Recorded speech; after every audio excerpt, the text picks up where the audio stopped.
The Immortal Thor issue 1 finds a mysterious voice explaining that there are 10 realms on the world tree, all filled with gods, magicians, elves, dwarves, and everything in between. The voice knows that there is one place, however, that isn't counted as a realm, and it is filled with gods, but not as how we see gods. Since while we are creatures of story, a story which they tell in shadow plays, these particular gods are what casts the shadow. A bearded, ominous being feels the wheel begin to turn as elsewhere, Skirmir, the wizard of Jotunheim, orders his frost giants to attack the Asgardians. The Warriors 4 note how the wizard survived having his head cut off in their last encounter, making Volstagg wonder if they should escape before they become frozen dinners. Hildegarde doesn't think they have anything to fear as the mighty Thor has arrived. Skirmir doesn't take the god of thunder seriously, intending on wearing his head as a beard accessory. Thor finds himself disappointed in the frost giant, but the villain and his friends double over in laughter, thinking the Odin son has become the king of comedy. Thor, however, says that he wasn't speaking to them, he is speaking to the storm. He explains that the snowstorm is still a storm and it is his to command, demanding that it tell him why it chose to follow the frost giants and leave the realm. The storm immediately goes away, causing the frost giants to run away in fear from the scorching sun. Skirmir tries to rally them, but Thor stops him, telling him that the frost giants he tricked into joining him were young and swayed by the call of war, and had he set the armies of Asgard on them, they would all be dead. However, Thor has no stomach for slaughter. Skirmir calls him weak and Odin will always bring his wrath to the 10 realms, but his son speaks softly like a mouse. Skirmir unleashes his magic on the hero, intending on turning him into a mouse. Thor again tries to reason with the wizard, telling him to leave the realm, but Skirmir refuses to until Thor is dead, knowing he only has to hit the Asgardian once. Thor agrees, and if it could speak, Mjolnir would say the same. Thor unleashes the hammer onto the frost giant, smashing his head to bits. Fandral congratulates Thor on a well-timed hit, but Thor knows that he had to end it quickly, wishing that it would have gone another way though. Hildegarde knows that Skirmir will be back since he regrew his head once already, and he could do it again. Thor knows that the frost giants are ruled by Loki, so what is his role in all of this? Loki suddenly appears, revealing he's been there the entire time. He reveals that he is no longer the ruler of Jotunheim, making Thor angry since he took the throne and it was his responsibility, and it's one he cannot abandon. Loki doesn't like him projecting his own neurosis onto him, since the Jotun can rule themselves and so can Loki. Thor still doesn't trust his sibling, wanting to know what brings him back. Loki reminds him that he's the god and goddess of the story, and he goes where the stories are. Thor laughs, agreeing to clear up his mess as they go, glad that his sibling is coming home again. Loki wonders if Thor would like a new rainbow bridge, heading with his brother to the site of the broken bridge on Asgard. Thor reminds Loki that he told him directly that it would take 10,000 years to restore the bridge, yet now suddenly he has a way to restore it, making Thor think that he made some dark bargain. Loki tells him that he didn't do anything of the sort, revealing the wand of whatever,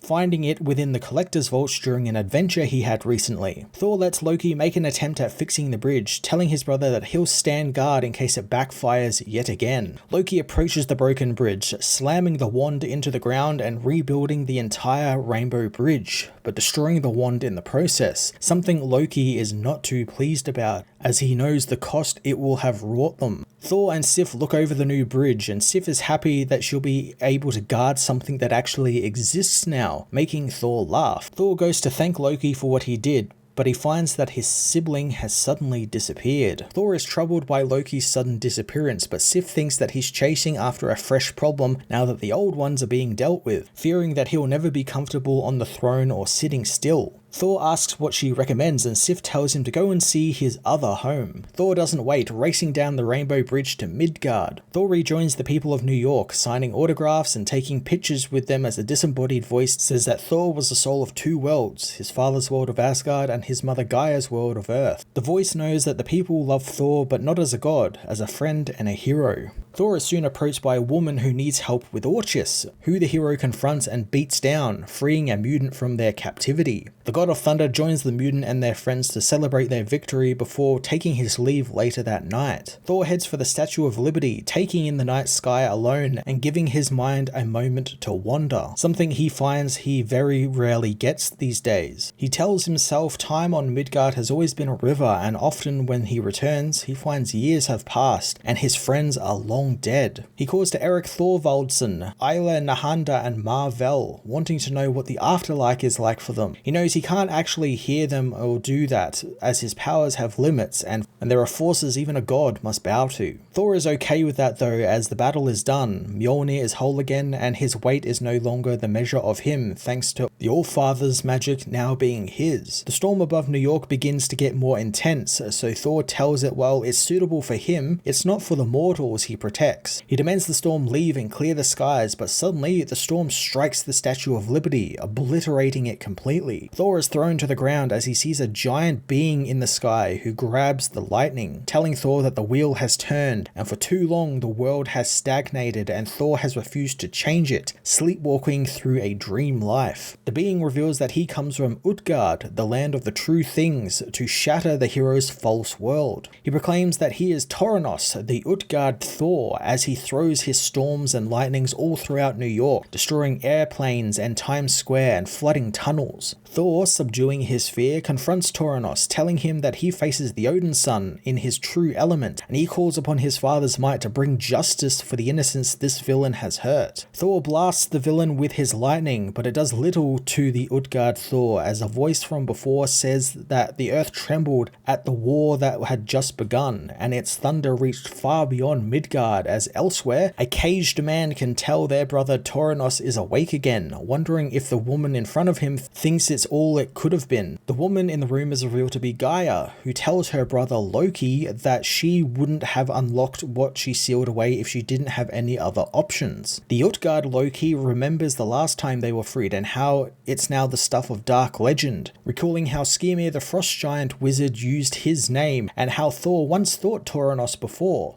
Gaia, however, knows that's not right, as it was just Tanarus the troll that used the name of Toranos to mask his own. Loki knows that Thor will be tested by more than just trolls now, just like how he was when he came to the Utgard Hall, and if he breaks like he did before in his youth, it will be the end of everything. Loki tells his sister that the rules are clear and all things must grow and live, or wither and die, and the Age of Marvels is no exception. Gaia agrees, telling her brother that the other Loki is close too, and Thor will face his test too. Utgard Loki laughs, remembering the younger Loki and how he uses the same name as well, not impressed with the god and goddess of the story, but nonetheless thanks his sister for the laugh she brings him. He conjures an image of Thor fighting Toranos, proclaiming that if Thor is to be tested by a Loki, then the Utgard Loki will destroy him completely.